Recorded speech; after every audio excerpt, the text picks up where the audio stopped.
ఓం శ్రీ పరమాత్మనే నమః. శ్రీ గురుభ్యో నమః. గురువాయుపురాధీశం విష్ణుం నారాయణం హరిం వాసుదేవం జగన్నాథం కృష్ణం వందే జగద్గురుం. నారాయణ భట్టతిరి కృతం శ్రీమన్నారాయణీయము. 7వ దశకం 5వ శ్లోకము.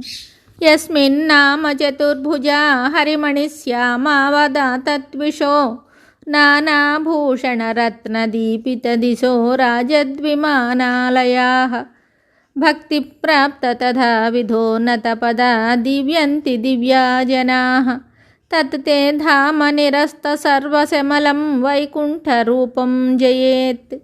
ఈ శ్లోకమునకు భావము: ఆ వైకుంఠంలో ఉన్నవారు 4 భుజములతో ఇంద్రనీలమణి వలె నల్లని కాంతి కలిగి నీ అందలి పరమభక్తి వలన అత్యున్నతమైన స్థానమును పొంది ఉంటారు. వారి శరీరములు దివ్యమైనవి.